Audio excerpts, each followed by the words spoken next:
Nā roto tāu e apapara, nā roto I tāu mō parau no te hapapura e ua hape whaatere hau o tō tātou whenua, no te ani e whaore tra whaotira.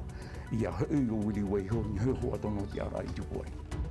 Tra te whaar umaira tātou I te man o te paruru o Willie Waiho Stanley Cross, wa whaareri rau ai te ipo nei no te whaaingini a mui te maupu e parau, ai tātou e taut or a e haafof a ore I te whaotira a te whaatere au te haapid a, haapapur ai te omuar a o te ienei vea. I te hana nei wa tia mai te taatir a ADOPF I te mate teno papa e te, wa hare mai te taata no te hiopo ai te whaito te tiota e vaira I ruto I tō nātou nei toto, I mua I te mai no te omha tiota, e no te whaana nea atua I te ietumu parau, e whaar iroa mai tātou I tōna peretiteni o Lydia Pua, o ia tā tātou manehini I roto I te ienei vea. E hare atu o tātou I tarawau no te haafof ai te tarina ahupai a mohiara e te taatir a Tutelge, tei haamauhi ai te matai tipiti tau atini e pitira, tāna wha o te ap ai te whaiap aari raro ai te pāruru a te ture. Are ei wha au a whaatupuhia te hoe oro a haman on ai a Ben Boroi e me tua tāne te ie here hia toi te uhupa hoe, tei whaaru e mai te toru no te ie ap no Novema I Mairi, tōna parau tātarahia mai te paeho ea o te ienei whea.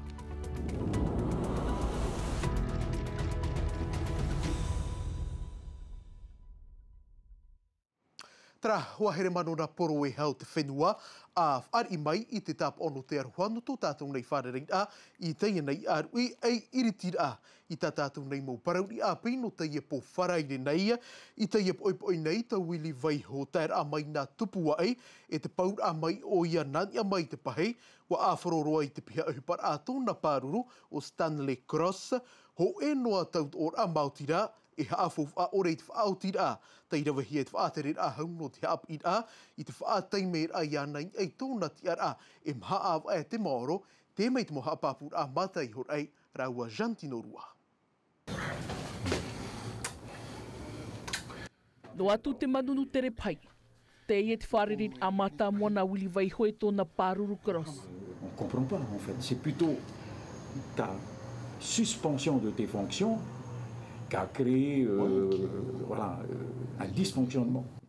Mai te apapur ahi e te whaatei nei o ien e tōna te ar a whaatere whareha api atuarua, no tupua I, no atu te rhoirhoi, te o nei o ia e tōna pāruru, ia haafof a ore hia te whaotir ai rawa hia nōna. Nā roto I tāu mō titoro a o papūro o ue, te e whaotir a I rawa hia nhui a Willie Waiho, o ofati hia te ture. E papu me te itara. O ofati hia te mō whaotir a, te mō tripuna, ma te paraue e retara huru whaotir a me tano. Principal, je vais demander la suspension de tes fonctions. Et voici pourquoi. I tupua ai, ua taahi, ua ti ate mau me tuatamari mai te hepeto mai maairi, ua hariro atu ara te parau Willie Waiho I te ap or arhei. La suspension à titre conservatoire de M. Waiho n'est en aucun cas une sanction disciplinaire. E tia ia tātou, nā moarua ia hapa o tātou te tere a maitei o te wharehapira e te whao, te hamanuia rai tātou ne motamari trāroa te whamata mua. E me te peo ua whaotihia te ne whaotira na te whatere a hau te hapira no te whenua wharani, e tumuia. Te ira no te Paruru Cross, e mana tō te whaatere hau. Ia ore nā paepiti, ia tērua I mwai te ture. Whaatere hau, te aware roa, no te mea ai.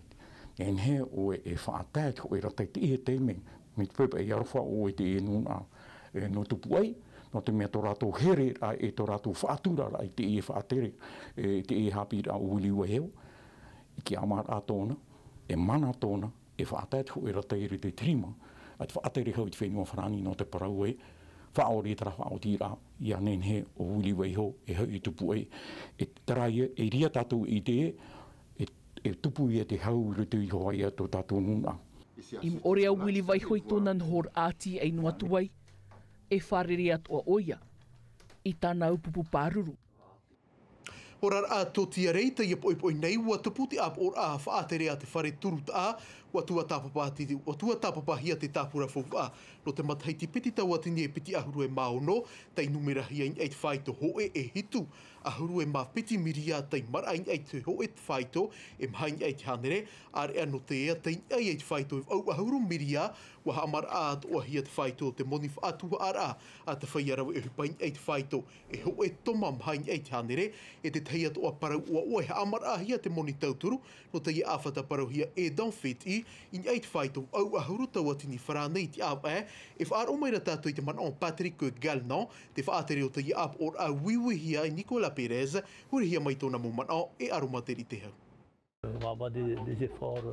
E apua hia te tauturu no te mautamari e orara ho e an a metua to rato. Ua wharu e mei te metua tāne aurera te metua vahine. E ua wharu hia te e tauturu.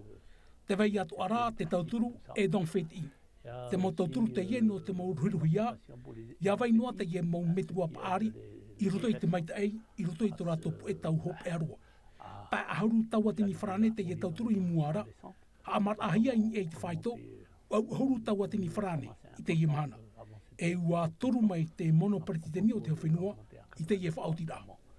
On a eu le soutien de Madame la Vice-Présidente.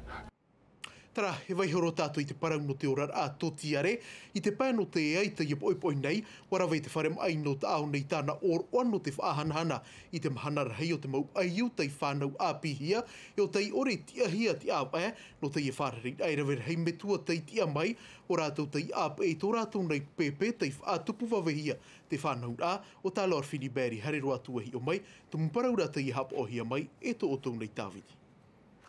E mau aiuan e te ie tei whanau a pi o tei ore tia hia ti av e mau aiu whanau hua ai mari o tei whaatupu wawehia te whanau ai te tau te. Wa tap o hia ti ahuru mamahano novema e mhana rei no te whaahanahana i tō rātou nei parau e te reira ati i te onei.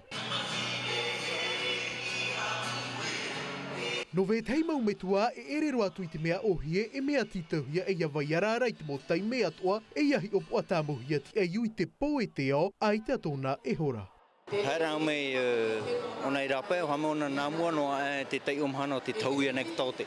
Te mahana e tā me rupe me manuia e o tai mo nei roto upu ia maua, toko te upu wheti I pōroa. E tā me ora me te ona me paututu toho. A ta anu atu I te hopo I aia mohi araita I mau metua, te vai nei te turu mai roto mai te taatir a te mau wheiti no te whenua o te haa mauhia no te ap e te mau metua, ia ore ia to pai roto I te ino e te hepo hepo. Tō rātou haerer a, me aru ro rātou.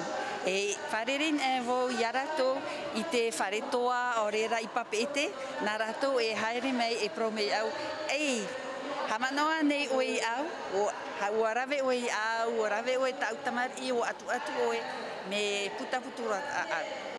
I te mathaiti piti tawatini e piti ahuru e mamha, I ai nā rahi a toru tawatini e piti hanere hitu ahuru e iu whanau, e toru hanere pai ahuru e mau ai iu whanau hua ai mari o.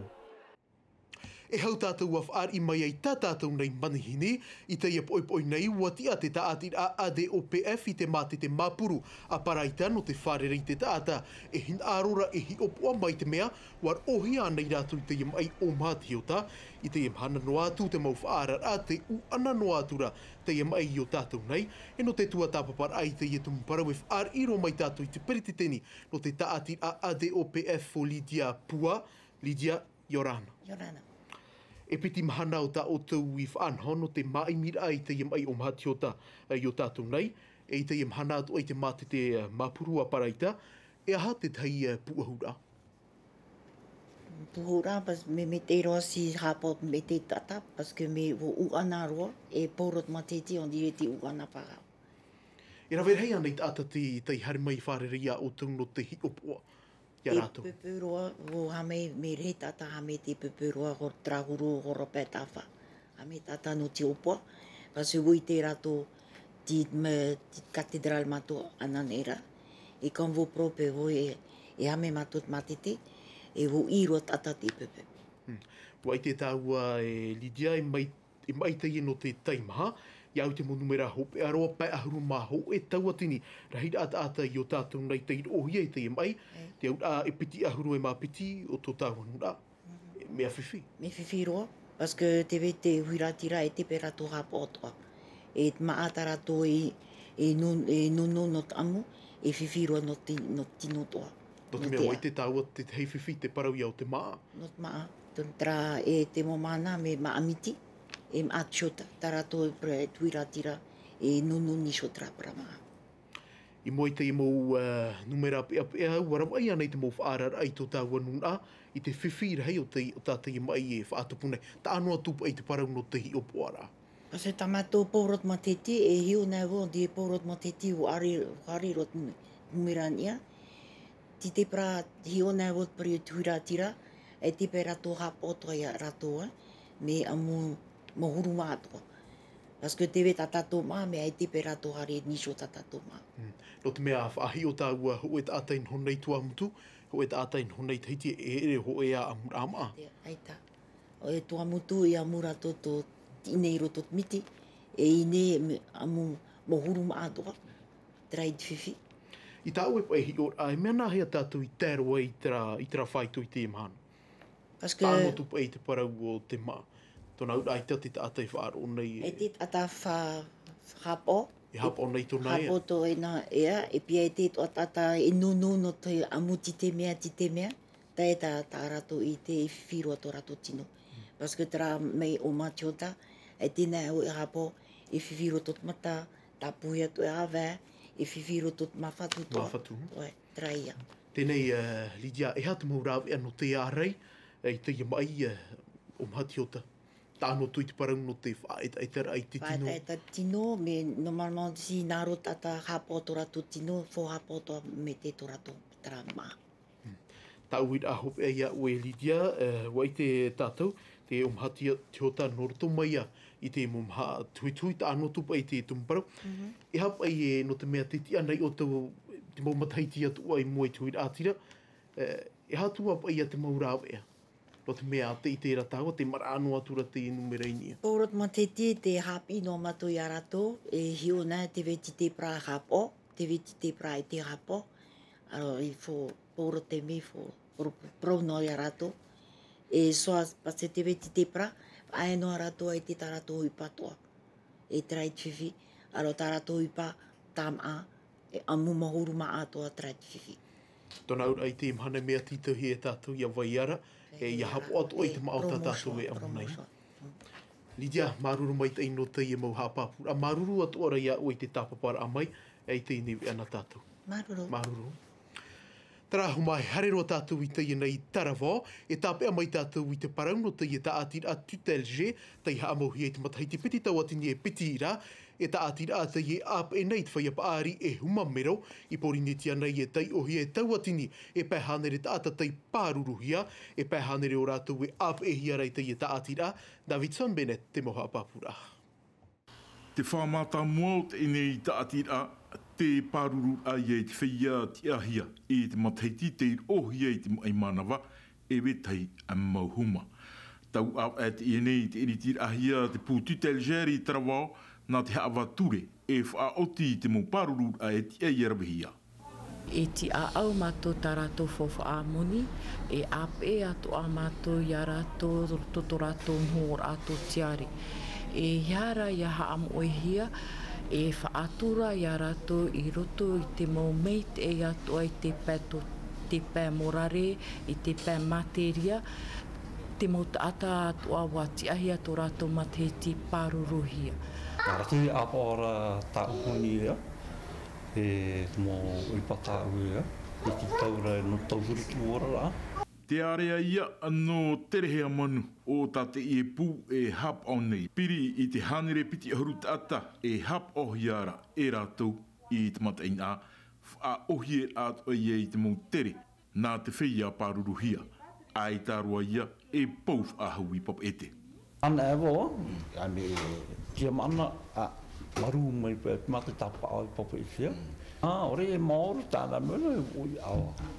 Ora tapa pa to ki mo met arto. Op ta pa in aro pauro. No te au se vere wa mo ti ya. Ya ma ti ar. Mo au ora me mama e me munitia. I te mata mua, i te rato tarato moni, i roto i tarato whare moni. Te iene rā, wa taui te whaanhora, nā tō mātou mo tia ia te reira tuho a e rawe.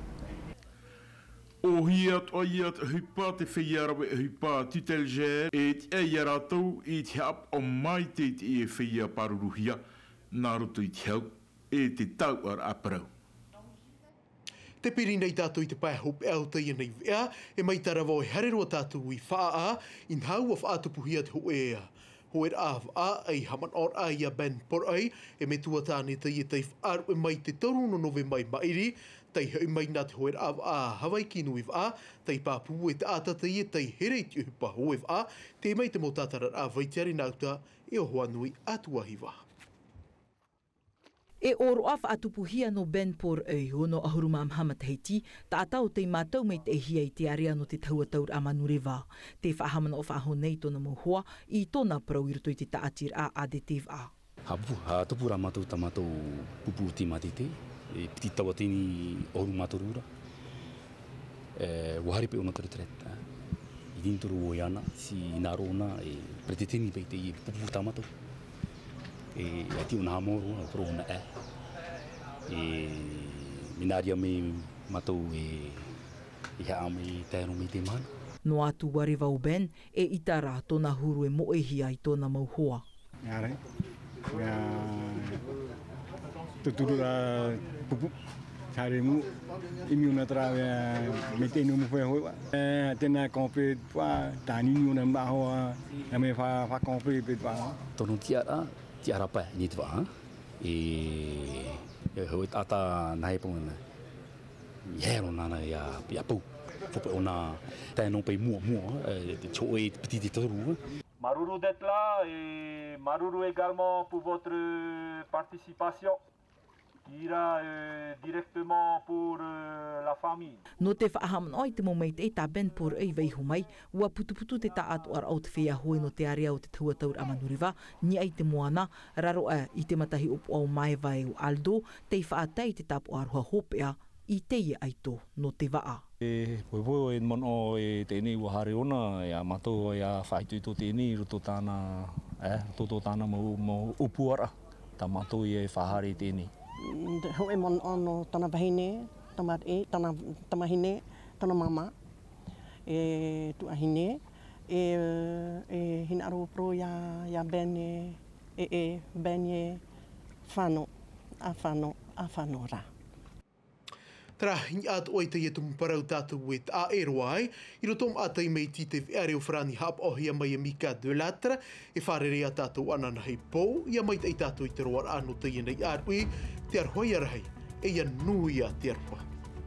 E haa pururuhia te iwi a, ini a i te tahua Natirara a Tino TV.